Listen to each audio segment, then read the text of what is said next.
नमस्कार मित्रांनो, मी Milind Jadhav TV10. Porsche accident case, पुण्यातील पोर्शे ॲक्सिडेंट केस किंवा हिट अँड रन केस. तर आता मी काय वेगळं सांगणार नाही आहे, पण तरीही काही लोकांचं जिथं लक्ष गेलं नाही आहे तिकडं आता मी लक्ष तुमचं वेधण्याचा प्रयत्न करणार आहे. मित्रांनो, हे सगळं आता 19ला हा ॲक्सिडेंट झाला आणि तिथपासून आजपर्यंत म्हणजे जवळजवळ आता एक 15 दिवस होत आलेले आहेत. तर एवढं सगळं ते बघितल्यानंतर, ऐकल्यानंतर ते दोन्हीकडचे पक्ष जे काय बोलत आहेत वगैरे, अग्रवाल कुटुंब, ते वेदांत, विशाल, ही सगळी नावं आता सगळ्यांना माहीत झालेली आहेत. तर एकच मला गोष्ट आठवते साहेबा, ह्याच्यामध्ये एकंदर लक्षात येतं आहे की मागं अरविंद केजरीवाल म्हणायचे, ये सब मिले हुए है, ये सब मिले हुए. मित्रांनो, मला अगदी असंच वाटतंय. पण कसं होतं माहिती आहे का, एका बाजूला ABCD अशी लोक असतात. ए चुकला की बाकीचे BCD त्याच्यावर तुटून पडतात. तसं इथं सुद्धा दिसतं आहे आणि त्यांची वेळ आली की ते ह्यांच्यावर तुटून पडणार, असा तो विषय सगळा आहे. मित्रांनो, मी काय म्हणतो माहिती आहे का, याच्यामध्ये साध्या गोष्टी तुम्ही विचार करा ना. पहिल्यांदा आपण हा विचार करू की हे जे पब वगैरे सगळं चालू होते, तर हे काय तुम्हाला असं वाटतं का की पोलिसांना माहीत नाही आहे, कॉर्पोरेशनला माहीत नाही आहे, किंवा तिकडच्या स्थानिक लोकांना माहीत नाही आहे, पत्रकारांना माहीत नाही आहे, किंवा अगदी नगरसेवकांना माहीत नाही आहे, मंत्र्यांना माहीत नाही आहे? अरे काय चेष्टा करता राव, काय चाललंय काय? सिंपल साधी गोष्ट आहे, सगळ्यांना माहिती आहे. तिथं शेजारचे नागरिक आहेत ना, ते किती दिवस गप्प असणार, त्यांनी तक्रारी किती केल्या असतील वगैरे, त्याची एकदा लिस्ट काढा ना, ह्याच्यावर काय काय कारवाई झाल्यात वगैरे, हे सगळं तुमच्या लक्षात येईल. मित्रांनो, हे फक्त पबच्या बाबतीत नाही आहे. तुम्ही अगदी अनधिकृत बांधकाम बघा किंवा कुठले इलिगल गोष्टी सगळ्या चालू आहेत ना, तर त्या सगळ्या त्या संबंधित पदाधिकाऱ्यांना सगळं माहीत आहे. मी विषय करून परत महानगरपालिकेचं उदाहरण घेणार. तर परत मी ह्या विषयाकडे येतो की कसं आहे माहिती आहे का, की आता हे पबचं वगैरे पोलिसांना माहीत नाही म्हणता तुम्ही. सर, कमिशनर साहेब, तुम्ही तर चेष्टा करताय मग की तुम्हाला माहीत नाही, मग ही तुमची चूक आहे. एक शब्द आहे मित्रांनो, मी मागं म्हणत आलेलो आहे, सुमोटो म्हणजे पदाधिकारी जो तो आहे, ज्या कामासाठी आहे, त्यानं स्वतः हे काढावं शोधून. विभाग केलेले आहेत, वेगवेगळे विभाग केलेले आहेत सगळीकडे. पुण्यामध्ये सुद्धा प्रत्येक डिपार्टमेंटला विभाग आहेत. तर त्या विभागातले काय ते अधिकारी त्याला संबंधित आहेत. तुम्ही मला सांगा, तिकडचा एखादा जर अनधिकृत बांधकाम असेल किंवा अनधिकृत पबच म्हणा आता या विषयामध्ये, तर तो माणूस तो तेवढा जबाबदार नाही आहे का? त्यानं बघितलं नाही का? एका दिवसात ते अनधिकृत सुरू झालं का? तर हा सगळा विषय आहे. तर मला तेच म्हणायचं की पोलिसांना माहीत नाही. तुम्ही म्हणता मग आता ही केस समोर आल्यानंतर मग सगळे जागे झाले, मग सगळे पब बंद करा, हे बंद करा. एवढे पब बंद झाले म्हणजे एवढे अनधिकृत गोष्टी चालू होत्या. मित्रांनो, ह्याच्या अगोदर किती ॲक्सिडेंट झाले असतील. हे जर तो जो अग्रवाल, तो मुलगा जो आहे, तो जर तिथनं जर निसटून गेला असता तर मित्रांनो हे कधीतरी बाहेर आलं असतं का मित्रांनो? इतक्याच या सगळ्या गोष्टी वगैरे सगळे येत आहेत. आता परत एक म्हणजे मित्रांनो, माझा फार गोंधळ होत आहे. दुसरं परत मी म्हणतोय की ते मंत्री असू दे, नगरसेवक असू दे, हे त्यांना कुठं माहीत होतं की ही केस एवढी पुढे जाणार आहे? सगळ्यांना फोन आलेले आहेत. तुम्हाला असं वाटतं का हा अग्रवाल कुटुंब एका दिवसात श्रीमंत झालं, किंवा त्यांनी हीच एक गोष्ट, त्या मुलांनाच एक गोष्ट चुकीची केली असं वाटतं का तुम्हाला? त्याच्या वडिलांना, त्याच्या आजोबांना, तुम्हाला तर केसेस माहीतच आहेत, कित्येक गोष्टी चुकीच्या केलेल्या आहेत. मग त्यावेळचा त्यांना सपोर्ट करणारे अधिकारी असू देत, मंत्री असू द्यात, नगरसेवक असू द्यात, ह्यांच्याशिवाय होणार आहे का हे? साधी गोष्ट आहे. मी तुम्हाला काल सांगतो, प्रेस कॉन्फरन्स होती होर्डिंगच्या संदर्भातली. तर ते होर्डिंगवाले म्हणत होते, आम्ही अधिकृतपणे आहे, पण तिथं सगळा परवानगी नुसती अधिकाऱ्यांची नाही, त्या संबंधित नगरसेवकाची लागते, त्या विभागाच्या आमदाराची लागते, परत मग वर डोक्यावर खासदार तर आहेतच. तर तुम्ही साधं बघा ना, हे नगरसेवक वगैरे ह्यांचे एकंदर इन्कम काढा, त्यांचे कुठं त्यांचे हात गुंतलेले आहेत, कुठं पार्टनरशिप आहे.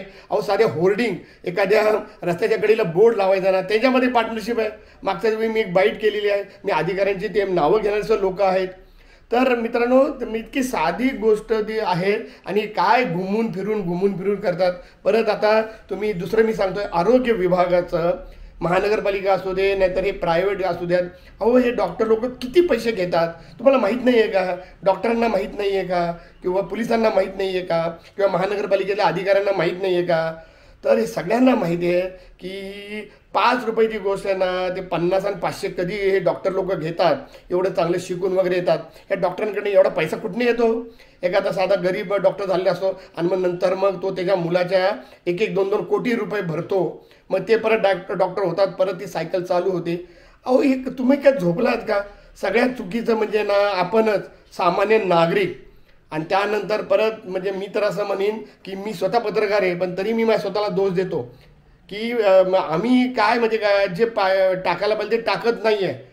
आज तरी मी बोलतोय की याला जसं मंत्री जबाबदार आहे, ते नंतर अधिकारी जबाबदार आहे, नागरिकही तेवढेच जबाबदार आहे आणि पत्रकारसुद्धा तेवढेच जबाबदार आहेत. आता फक्त सगळं त्यांच्या TRP साठी एक एक गोष्टी काढतायत. पण मग मागं एवढ्या सगळ्या गोष्टी झालेल्या आहेत. साधं ते संजय राठोडची केस होती, पूजा चव्हाण तिनं आत्महत्या केली होती. अहो एवढे पुरावे मिळून सगळ्या कित्येक चॅनलवाले त्याचं नाव तरी काढतात का? तो परत पुढं त्यानं पक्ष बदलला, त्यानंतर साईड बदलली आणि मंत्रीसुद्धा झाला. सगळं गपचूप चालू आहे. आत्तासुद्धा तो उभा राहणार. मला त्यामध्ये राजकारणामध्ये फार कमी इंटरेस्ट आहे. पण परत मी काय म्हणतो माहिती आहे का, हे सगळं नागरिकाने जर ठरवलं तर ते एका दिवसात थांबू शकतं. पण परत आहे ना, आता जर तुम्ही इलेक्शनचं बघितली ना, अहो 50% लोकांना इलेक्शन करायची इच्छाच नाही आहे. पण अर्थात हे कारण नाही आहे त्याचं. पण साहेबा काय करणार? कुणी इलेक्ट झालं, A आला, B झाला, C आला, D झाला, परिस्थिती बदलणार नाही. तर त्यातच हे आता प्रश्न आहे की ससूनसारख्या, अहो ते गव्हर्नमेंटचं आहे, तिथं आपण एवढं विश्वासानं जातो. पैसे वाचतापेक्षा आहे ना, किती ऑथेंटिक आहे, किती अधिकृत आहे, किती विश्वासार्हता असायला पाहिजे. तिथं तो मागच्या वेळी ठाकूर म्हणून होता, त्यानं गोंधळ केलेला आहे. ते ठाकूर आणि आत्ताचे जे डीन आहेत, आत्ता जे काळे साहेब आहेत, डॉक्टर काळे, तर आता ह्यांचा कुठे उल्लेखच नाही, कुठे दिसतच नाही, नाव ऐकायला मिळत नाही. का बोलत नाहीत? ते डीन आहेत, ते ससून जे काय हे आहे कॉलेज आहे त्याचे ते डीन आहेत. पण ससून हॉस्पिटलचे सुद्धा ते हेड आहेत. त्यांचा हे संबंध येत नाही का? का बोलत नाहीत बरं? ते कुणीच काही बोलायला तयार नाही. सगळे गुपचूप काही पळून जात आहेत. अधिकारीसुद्धा मी तेच म्हणतो ना की बोलत का नाहीत? जबाबदेही तुम्हाला उत्तर द्यायलाच हवं नागरिकांना सर्व प्रश्नाचे उत्तर मिळायला हवे. मी पत्रकारांना मी तेच विचारतो की तुम्ही आतमध्ये जाऊन आता जर तुम्ही म्हणलं आहे की हा जो तावरे आहे हा मी सगळी नावं सांगणार, तर त्याला नावं सांगायला किती वेळ लागतात? तो मीडियावर एवढं मोठ्या तोंडानं त्याने का सांगितलं माहिती आहे का? म्हणजे त्या लोकांना धमकी आहे, ज्यांची नावं हा घेणार आहे त्यांना धमकी आहे की मला वाचवा, नाहीतर मी तुम्हाला सोडणार. अहो पिक्चरमध्ये आपण बघत आलो नाही का? आता खरोखर सुषमा अंधारे ताई जे म्हणतात ना, त्याच्या जीवाला धोका निर्माण झालेला आहे. आणि त्यांनी उदाहरण दिलंच आहे. तो ह्याच्यामधला आर्यन खान, शाहरुख खानची जी केस होती ड्रगची, त्याच्यामधला तो जो ड्रायव्हर होता, काय नाव त्याचं, सहील आडनाव आहे त्याचं, तर त्याचा मृत्यू झालाच की. अहो एवढा तगडा बिगडा छान होता, पण ज्यावेळी तो म्हणला की मी बोलणार, अहो त्याचा म्हणजे मेल्याची फार मोठी बातमी नाही. आणि कसा मेला, का मेला, त्याचं काही संशोधन नाही, काय हे नाही आहे. अरे काय चाललंय साहेबा? कुणावर विश्वास ठेवायचा? राज्यामधलं स्वतः जे सत्ता परिवर्तन झालं, अहो ते पात्र आहेत का अपात्र आहेत ते आमदार लोक, जे 50 लोक इकडे गेले, परत दुसरे 50 लोक जात आहेत. अहो काय सांगायचं तुम्ही? सगळ्यात महत्त्वाचा तर मुद्दा हाच आहे की उगाच नावं घेतात, सागर बांगला, सिल्वर ओक आणि अशी ठिकाणं वगैरे. अहो हे ना त्यांच्यामध्ये 2 भाग फुटलेले आहेत. आता समजा हे एकत्र अगोदर नांदत होते, त्यांना सगळ्यांची एकमेकांची अंडी पिल्ली माहीत आहेत. मग ह्याचा वेळ आली की त्याच्यावर चोची मार, ह्याचं वेळ आली की त्याच्यावर चोची मार. मित्रांनो, मी आणखीन एक बघा, काल परवाच मेधा कुलकर्णी ताई म्हणल्यात की तुमचीसुद्धा किती अनाधिकृत कामं आहेत, व्यवहार आहेत, ते आम्ही बाहेर काढू. हे तर धमक्या तुम्हाला किती वेळा किती मंत्र्याकडनं आलेले असतील. अहो मग लपून का ठेवलेत तुम्ही? तुम्ही तुमच्यावर आरोप करायची वाट बघता का? फक्त तुम्हाला जर माहीत आहेत तर नावं सांगा, लोकांना कळू द्यात, त्यांच्यावरही गुन्हे दाखल होऊ द्यात. म्हणजे मी दंगेकर साहेबांबद्दल बोलतो की त्यांनी जेव्हा ते एक सांगितलं की असे व्यवहार ह्यांचे सगळे चुकीचे आहेत, तर त्यांच्याबद्दल असं बोललं जाते. आहे का तुमच्या विरुद्ध काही? दंगेकरांच्या विरुद्ध आहे का? सुषमा अंधारेंच्या विरुद्ध काही आहे का? तर ते नागरिकांना सांगा, पत्रकारांना सांगा.